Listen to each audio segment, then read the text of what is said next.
Antes de empezar, les quiero preguntar, ¿ustedes consideran el Power Query como una navaja suiza o como un cuchillo de untar mantequilla? Tengan en cuenta que, digamos, con un cuchillo para untar mantequilla podríamos cortar un pedazo de carne. Lo lograríamos, aunque con trabajo, pero más de ahí, digamos que no tiene demasiados usos. Aparte, si tenemos la navaja suiza, que tiene un sinnúmero de herramientas que se pueden utilizar para diversas tareas.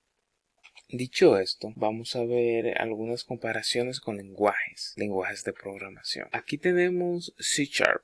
C Sharp es un lenguaje multipropósito. Con C Sharp se pueden hacer desde videojuegos, se pueden hacer programas para Windows, programas para Linux, aplicaciones web y demás. Y un gran número de cosas. Por eso digamos que se puede considerar como una navaja suiza. Si nos vamos con Python, Python tiene muchas librerías de videojuegos como de análisis de datos para crear páginas web y demás. De igual manera tenemos que vendría siendo como una navaja suiza. Tiene un gran número de herramientas que nos permite hacer un gran número de actividades diferentes. Ahora, aquí nosotros tenemos a R. R, como les he mencionado, R es un lenguaje que se utiliza mayormente para hacer análisis estadísticos y tiene un gran número de herramientas que se pueden utilizar, pero prácticamente solo sobre este tema. De igual manera tenemos TSQL, que es un lenguaje que se utiliza para extender las funcionalidades de SQL para poder hacer bucles y condiciones al momento de hacer consultas a una base de datos. Pero digamos, para el propósito que queremos es que tenemos a M. M hace una sola cosa y la hace bien. M es un lenguaje de maquetado el cual define de dónde viene la información, qué tipo tiene la información y si se le ha agregado algún filtro a esta información. Por eso es que este lenguaje cae en esa categoría, en la categoría del cuchillo de mantequilla. Hace eso, pero lo hace muy bien. DAX también viene cayendo sobre este renglón, que es un lenguaje que tiene como propósito principal crear expresiones, fórmulas para poder hacer una mejor analítica de los datos, poder transformarlos. Noten que menciono a M. Estoy mencionando a M en este apartado que estamos hablando del Power Query porque M es el resultado que Power Query nos da luego de uno haber creado un query. Power Query puede resolver muchos problemas, pero para esto primero vamos a armar un escenario. Escenario en el cual vamos a tener usuarios con las siguientes características. Vamos a tener usuarios que tienen cierta inteligencia en el negocio, quiere decir que entienden cómo funciona el negocio o su área en específico. Tienen cierta habilidad utilizando Excel, ya tienen experiencia. Puede o no que tengan familiaridad con la parte de SQL. Puede que tal vez le hayan otorgado algún acceso a alguna base de datos para que puedan hacer consultas simples sin tener que esperar, digamos, a que le resuelvan un ticket. Y también una característica de este perfil es que es pragmático. Son personas que quieren resultados y los quieren ya. Dicho esto, Power Query puede ayudar en que esta persona, este individuo que acabamos de describir, pueda realizar sus tareas habituales, repetitivas, de una mejor manera. ¿Por qué?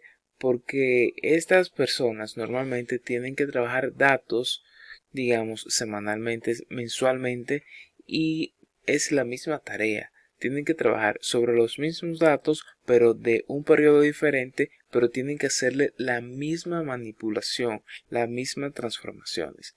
Ya con Power Query esto está resuelto, simplemente se hace una vez y ya solo queda refrescar. Ya que estos perfiles no son técnicos, sino que son parte del negocio, carecen de ciertas habilidades de programación y habilidades técnicas, por lo que Power Query, al tener una curva de aprendizaje fácil, les ayuda a que puedan integrarse sin que sea frustrante el proceso. Estas personas normalmente se están conectando a diferentes fuentes de datos, están obteniendo datos propios que ellos crean, datos que se van creando desde el sistema, datos que se lo proveen a otros colaboradores, en fin, un gran número de fuentes de datos, las cuales todas se pueden agrupar en una sola visualización y no van a tener nuevamente que hacer todas las transformaciones y uniones de datos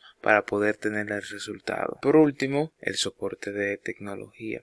Normalmente cuando se necesita alguna ayuda de parte del departamento de tecnología, necesitan poner un ticket y esperar su cola, pero gracias a que tienen acceso a los datos, pueden simplemente ellos mismos acceder a los datos que necesitan y extraer la información que necesitan. Todo esto nos da como beneficio que tenemos actualizaciones de los datos. Como les mencioné, simplemente tendrían que darle un refresh y ya tendrían los datos actualizados. Tienen una curva de aprendizaje no muy empinada. Hay un gran número de transformaciones que se le pueden hacer a los datos de manera que se pueden moldear para tener los resultados que se quieren. Existen diversas fuentes de datos, los cuales ya cuando los tengamos introducidos dentro de los datasets en Power BI, prácticamente se trabajan de la misma manera, se manejan de una manera homogénea todos. Y aparte de esto, también hay una alta disponibilidad.